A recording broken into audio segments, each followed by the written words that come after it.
This podcast is supported by listeners like you. We're grateful for your tax-deductible donation at newthoughtphilly.org or the link in the episode description. A practical prayer is a prayer that works. These discussions between Reverend Bill Marcioni and Carol Lawrence dive into the details of how it works and how to work it. Reverend Bill is a New Thought minister and the author of Practical Prayer for Real Results. Your new life begins with a new thought.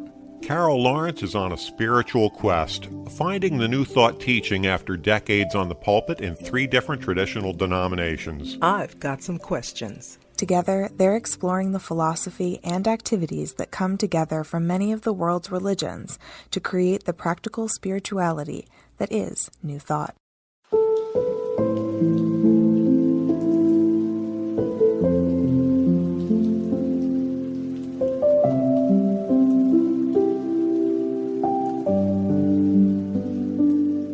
Welcome to the Practical Prayer Podcast. I'm Carol Lawrence, here with Reverend Dr. Bill Marcioni.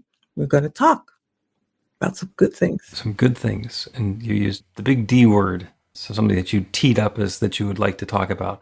And I love talking about words and the specific meaning of words, because on one end of the spectrum is semantics, where it's only words. And on the other end of the spectrum is, in the beginning, there was the word, and everything is a word. And, you know, one of my favorite talks is let there be whatever. Because if you're not gonna say, then you better be happy with whatever it is.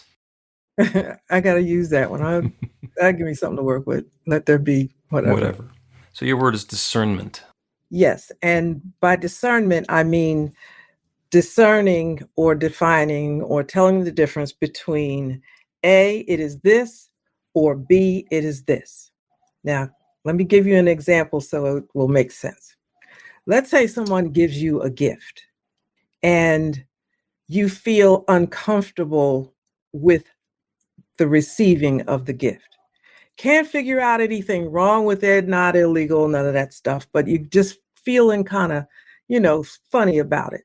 So discernment would be trying to determine whether your anxiety that you're feeling is something in your belief system that says you don't deserve it, you shouldn't, da-da-da-da-da.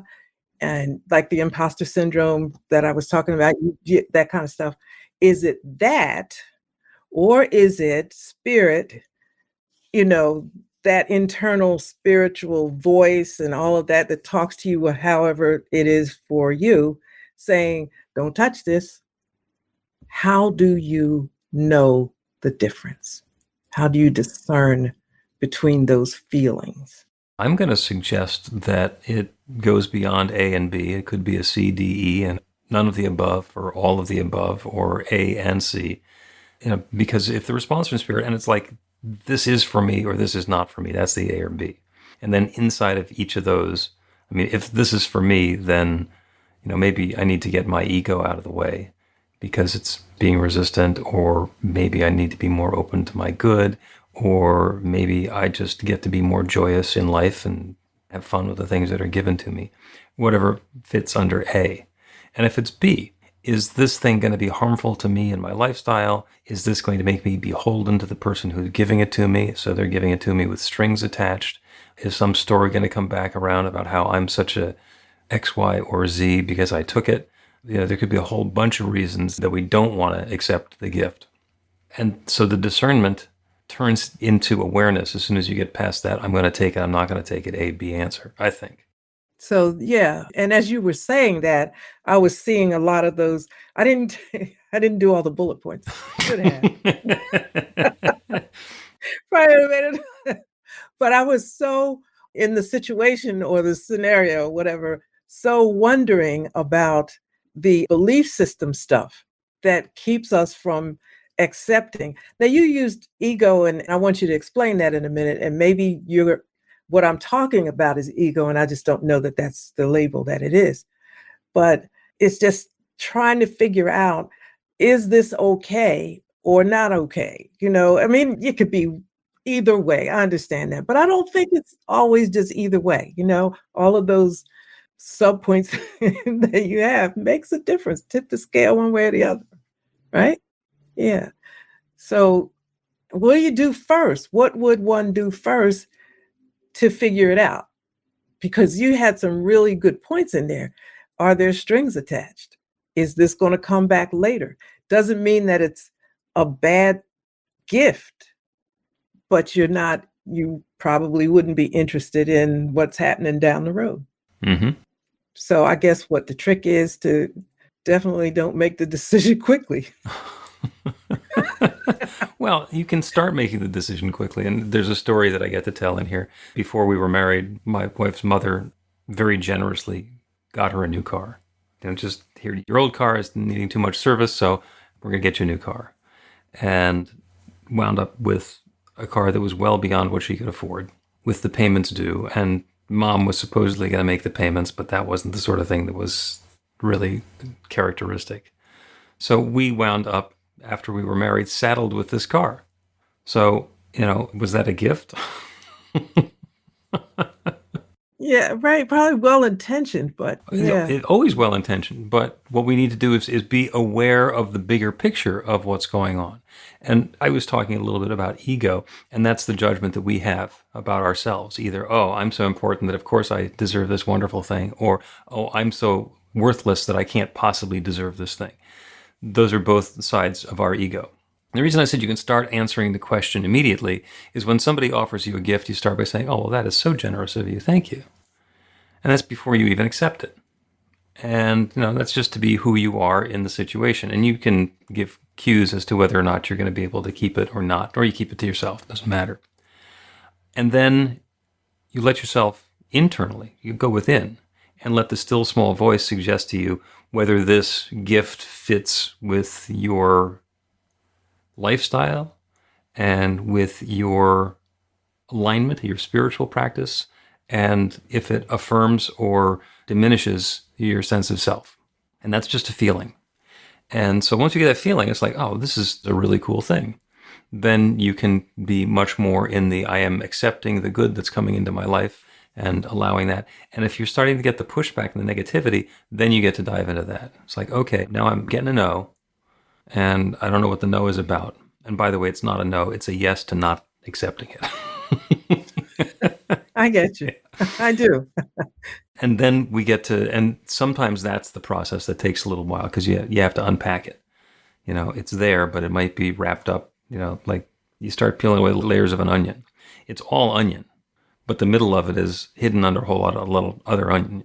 So you get to dig down into that to determine what it really means.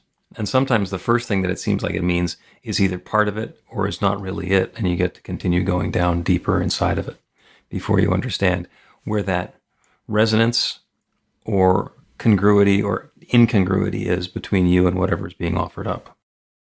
And you touched on a rule of thumb that I use for myself in situations. Take your time. If you're pushed to make a quick decision, then don't do it. Now, I don't know if that always works, but it's a pretty good one for me. Yeah. And New Thought does not have what other religions describe as making a deal with the devil. But we sure can improvise and get ourselves to act as though we had. I like that. Improvise. I like that. Yeah. Personally, I have on occasion gotten an idea that I'm really passionate and enthusiastic about and put a lot of energy into. And it turns out, in hindsight, sometimes much later, that it was a flawed premise to begin with.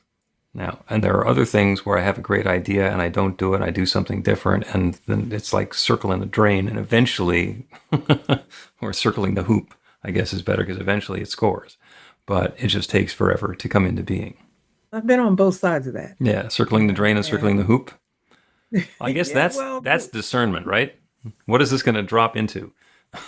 Well, when I think of discernment, I'm like trying to know so I can avoid, falling into wherever that drain is. But also I've experienced it passing it up, and I should have landed it. I should have gone with it. So, and I'm struggling with, in not that situation that I mentioned, but any situation, which is why I'm looking forward to the class that you're doing. You said it's in December on belief systems. Just things that get in the way of something that is perfectly good and perfectly good for you. How do you know? And maybe is it a question of spending more time in with spirit and meditation so that you're more sensitive to those things or to the answer in terms of which way it should go? I don't know. Yeah. You're actually touching on something that it happens a lot during the daily meditations. We do meditations at 8 in the morning and 6 in the afternoon, 5 days a week, a couple times on the weekends. And in those meditations, which are really short, we spend a couple of minutes breathing and just breathing in the silence together. And there's usually some sort of a structure or framework going into it. But in a lot of cases, what we're doing is when we breathe in, we are opening ourselves up so that we can be filled with some new idea, so that we can be inspired, to use the really obvious metaphor there. And then on the exhale, we are surrendering. We are releasing not just the breath that has served its purpose and is no longer suitable for us, but everything that's not necessary, which includes the judgment. It includes the doubt. It includes everything that used to be good but has served its purpose and we're ready to move on from. And just repeating that process is hugely helpful because we can invite that infinite mind, that divine intelligence that knows everything, to fill us with a new idea. Not our new idea of what we judged or discerned, but a new insight into the truth of how the pieces are all fitting together. And that lets us understand our place better. Yeah. And then no matter how So- good the idea is, let it go, because there might be another one right behind it. Yeah, that's good. I need to make a flashcard for people for that. So you don't remember. Because I guess, in the moment, so many things, if it looks good and, it just looks right and you can't see anything wrong, but then, I'm really big on how I feel intuitively about something. And usually I will say it never misses, but that wouldn't be absolutely correct because I'm also concerned about belief system and how that keeps you from big things that are absolutely for you, but you've told yourself some stuff and then all of that just kind of gets in the way. So, There's a lot of complexity in that. I tell you what, we're going to take a break, and when we return, we will discuss the magic of breathing out. You can put practical prayer to work in your life, and Reverend Bill Marcioni can help. He is offering an online class that teaches you to create your own practical prayer in 5 weekly 1-hour sessions. The final hour brings your practical prayer together, anchored in live original music by a notable New Thought musician. Practical prayer is based on the most effective prayers found in religions and spiritual practices all over the world. Use it to deepen ever more fully into the truth of your spiritual nature. It's the core of a transformational spiritual practice that's simple, even if it's not always easy. Reverend Bill is also available for private spiritual counseling prayer sessions. Together, you'll lean into the challenges you've experienced in life and explore the transformation that's possible through practical prayer. You'll uncover old, hidden beliefs and uproot them to make way for the life of your dreams. Everything you need to know is on the website at b-v-light.com. That's b-v-light.com.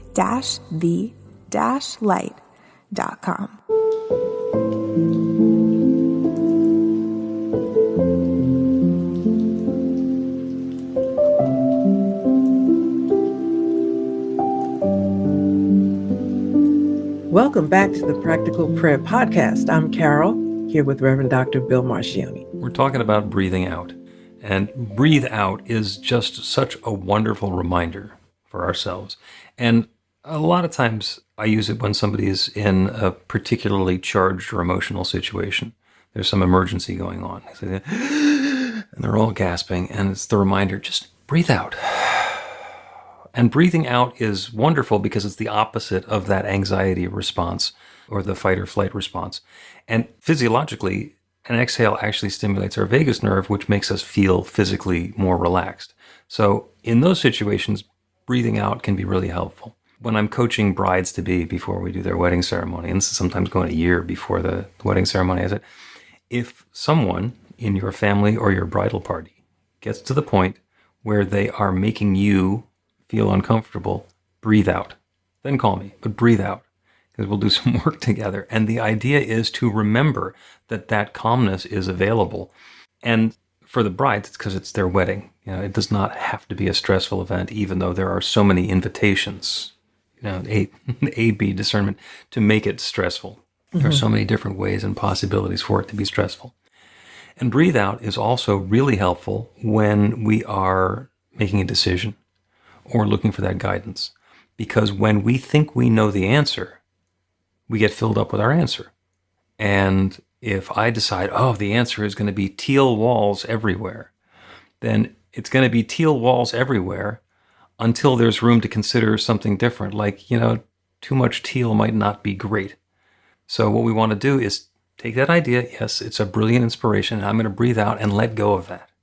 And if it turns out that that is a brilliant idea, it'll come back. And once I've made the room by breathing out and releasing and surrendering and allowing some space, maybe there's a different idea. There's a different inspiration. There's going to be, it's going to be teal and white, because the teal is enough to make a real big splash over there, and then the rest of it can offset it. Now there's going to be a different balance. So there was nothing wrong with the idea. It's just that if I'd stopped there, it would not have yielded the happy result that I could wind up with if I just take the time to breathe out and allow myself to be inspired in some other way. What I love about that, it supports my own personal thing about not rushing. You take your time, and in this world, everything has to be yesterday. It's like you live in a sense of urgency, and it's really not. It's really not urgent. And if you don't take your time, you'll just get into that mode of doing. And then after you get in it and you do all of the things that you talked about in the first segment, checking out all that, then you think like, well, now what am I going to do with this mess? So, yeah. So if you take your time in the beginning, that spirit and all of those good points that, you teach in those classes, it works. Yeah. Work.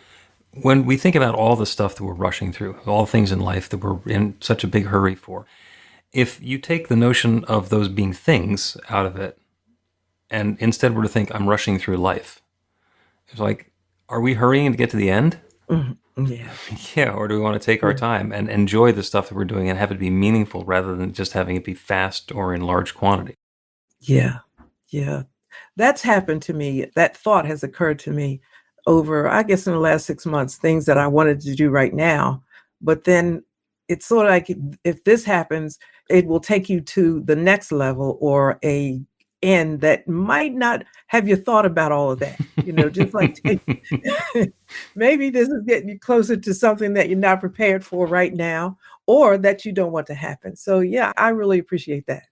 So in discernment, it's either take your time or deal with the crap later, right? Well, yeah. And so flashing on the thought, when I was a little kid, there was a high dive at the lake where we went swimming. And I had never jumped off of it, and it seemed really appealing, but it seemed really high, and it was scary. So every once in a while, I would go up onto the diving board, and then I'd climb back down the ladder.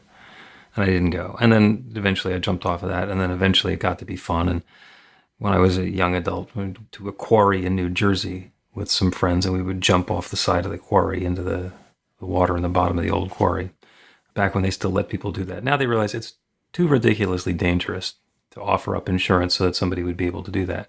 And as dangerous as it was, I was still doing that, and it was fun. And you see the cliff divers in Acapulco, where they're timing their cliff dive so that it's going to be while the wave is in, so it's deep enough for them to dive into. And it's one thing to think about, do I want to jump into the water? It's the other thing to think, do I know how to swim? And if I do know how to swim, what's going to happen next? Where's the current going? Where's the exit? Once I jump off of this cliff, how am I going to climb back onto solid ground out of that water? Because it looks wonderful and it's spectacular on the way down, but then being at the bottom of a 150-foot chasm, Yeah. soaking wet, Yeah. suddenly it's a completely different process. So the discernment that you're talking about is really important. Not just what do I want to have happen now, but what are the downstream experiences that I would be okay inviting? Yes. Yes. And the downstream experiences aren't necessarily bad, but it's making an intelligent assessment of it, the possibilities that could unfold if you do this thing. Mm-hmm. I personally believe that, you can make dumb decisions and that's not the end of the world, but you may not want to have to swim so hard back upstream.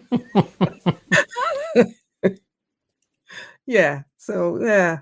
Yeah, and That's good. I like that example that you gave. the discernment and the understanding and having the pieces fit together and inviting that intuition, standing there on the edge of the cliff ready to jump into the water, it would be possible for me to have all those flashbacks for when I was a kid. I was afraid to jump off the high dive, which was a very controlled environment and really safe, and let the fear of reverting to that drive me to do something that in my young adulthood was a really bad idea just because I was trying to overcome something that was left over in my psychology from when I was younger. So there can be a lot going on. There can be a lot going on with our ego saying you have to jump because of what happened when you were 8, and you shouldn't jump because of what could happen when you're 23, and. Yeah, all of that over one little something. Mm-hmm. But then again, it's always one little something, one after another. Maybe not daily or, like back to back, but some important somethings. And while you were talking about that, I was thinking about, you always think meditation is important. Like, I believe that even if you're not well versed in understanding the nuances of meditation, simple stillness, I think, helps with that. Oh, yeah. When in the morning meditation, which I hope to get back to soon, it wasn't always I wasn't coming for something. It was just being there. And I was often surprised in the beginning, not anymore, but I was often surprised at how what I needed came through. Oh, well, that's the magic of New Thought. And it is possible. But it's possible that the first time somebody shows up at a New Thought community, that like completely bewildered by how was it that the minister was talking about exactly what I needed them to talk about today. That's the same thing with the God calls. When somebody listens to God calls, if they listen to it live or it goes through to voicemail, whenever they listen to it, that's exactly what they needed to hear. And the number of stories I get from people about how uncanny that was. Oh my God, how did you know? So I don't know. And I record them I record them all this whole week's worth at once. And then they get distributed around along the week by somebody else. I don't even know when they're coming. They're a surprise to me too. But that's how spirit works. When we're ripe for the message shows up. And absolutely. And to get back to meditation, prayer is when we talk to the divine. We're connecting with that infinite creative power and inviting it to create something for us. We're talking to God. Meditation is when we're listening to God. And if we're not willing to shut up our own mental chatter and our own activity and our own busyness for 5 minutes or 2 minutes or 15 minutes every once in a while, then the best idea in the world is going to get drowned out by the laundry list. Mm-hmm. Absolutely. I don't watch television a lot at all, like the news and the current stuff. I'll tune in maybe once a week or something just so that I'm a good enough citizen of the United States to know what's going on, but I don't need, a blow by blow. But what I notice is always we're in this sense of right now, urgent, got to do this because everything is falling apart. And look, especially now since we're in the election season and there's a lot of debating going on. And it's like the world, it's in terrible shape. And if you don't do this right now, and one time I felt it like just for a second, and I thought, wait, you don't ever feel this way. you don't ever feel this way. So why are you listening to somebody telling you this is how you ought to feel? So it wasn't my TV show. It wasn't my television. It was on and I was in the area. I had to listen. But it was important to hold on to who I was. But meditation helps that, just being able to, and I don't want to use the word control, but you know what I mean. Yep. Control yourself, get a grip on yourself. This is not real. The world is not falling apart. And, a little bit of crime over here not to diminish it, but it doesn't mean that the whole world is coming to an end. True. And Just 2 points chill that for you made me think of there. One is when I read some of the New Thought books that were written years or decades ago. Spiritual economics, Eric Butterworth is talking about in difficult times, especially like the ones we're having now. That was like 40, 50 years ago. We're still having difficult, trying times like the times that we're having now. Yeah.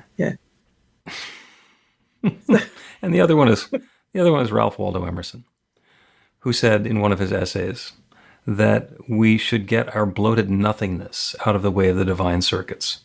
Yes. And that's it. Let's get our bloated nothingness out of the way of the divine circuits and let the infinite do what it does, create something new and captivating and wonderful without our bloated nothingness gumming up the works. Exactly. And I was having a similar conversation recently. I used the word, I said, how about this? This is a word we understand, faith. And let's define the word faith as wait a minute.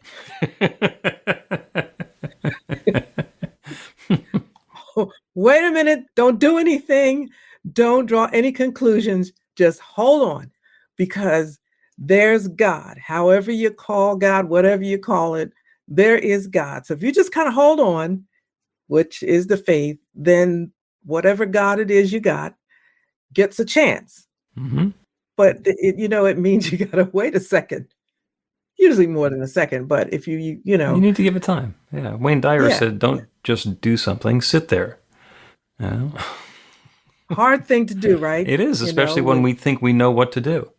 Let's take another break and we'll do a prayer on that divine guidance that turns into discernment and divine action. Get inspiration in an instant. God calls are the gentle and uplifting moment of truth to help you remember that the bright light of God's love is shining right now as you. It's your God Call with Reverend Bill. Start your 2-week free trial today, and you'll get a phone call 4 times a week from Reverend Bill with an uplifting half-minute message filled with insight, wisdom, story, and fun. Let your light shine. You can answer the call to listen to it live or let it go to voicemail so you can hear it later. After the free trial, your subscription is just $5.95 a month. The details are at godcall.org. God calls are disruptive, intentionally. Whenever you write something, put on a gold star. They take you away from your routine to remind you about the truth of who you really are. They come at random times between 8:15 a.m. and 6 p.m., so you won't be expecting them. And somehow, the message is exactly what you need to hear at the time. Magic is loose in the world. It's a moment of motivation in the middle of your day. Find out more and start your 2-week free trial now.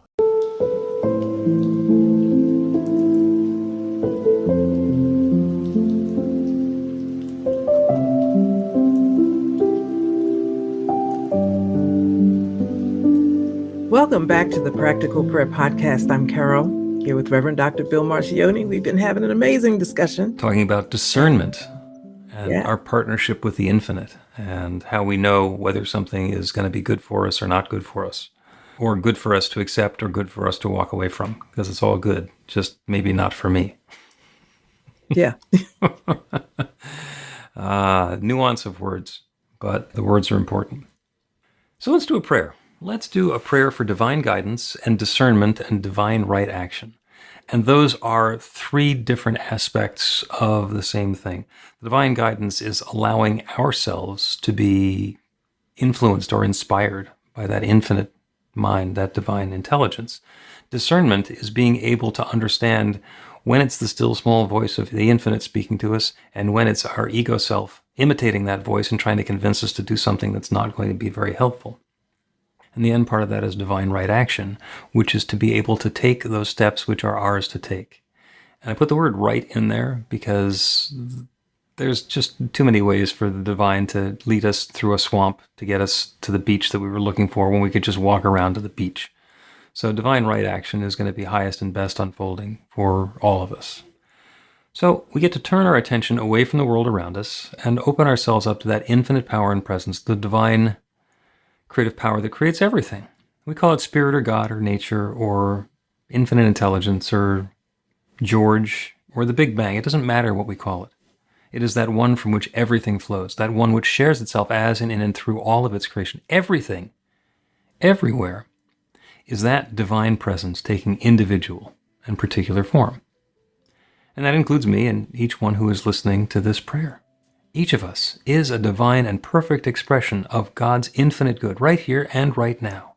So I know that all of the good, all of the inspiration, all of the understanding and knowledge and insight that is required of the moment is available. It already exists in the mind of that infinite creative intelligence. It already exists.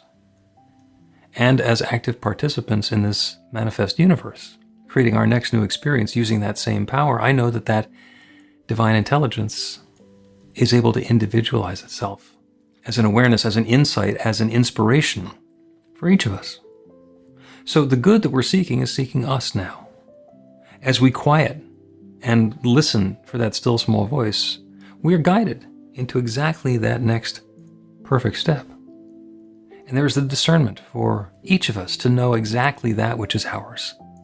What is ours to do, what is ours to experience, what is ours to embody, and what is ours to release.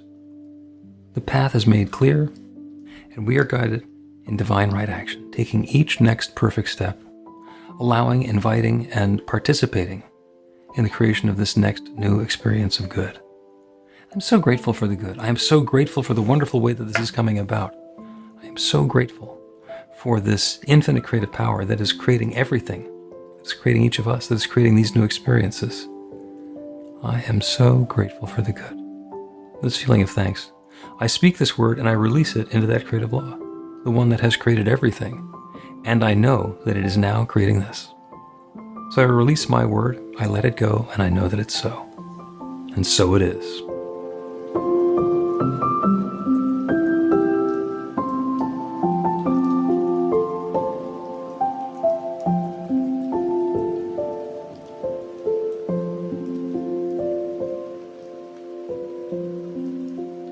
The Practical Prayer Podcast with Reverend Bill Marcioni and Carol Lawrence is a production of BeTheLight.com, be-the-light.com, where you can find more information about practical prayer for real results. Our theme is by Music of Wisdom. You can learn about the spiritual community of New Thought Philadelphia with daily guided meditations, Weekly celebrations of spirit, and Reverend Bill's classes in practical spirituality at newthoughtphilly.org.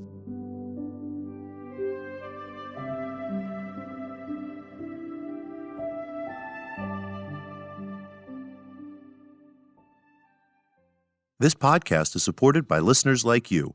We're grateful for your tax-deductible donation at newthoughtphilly.org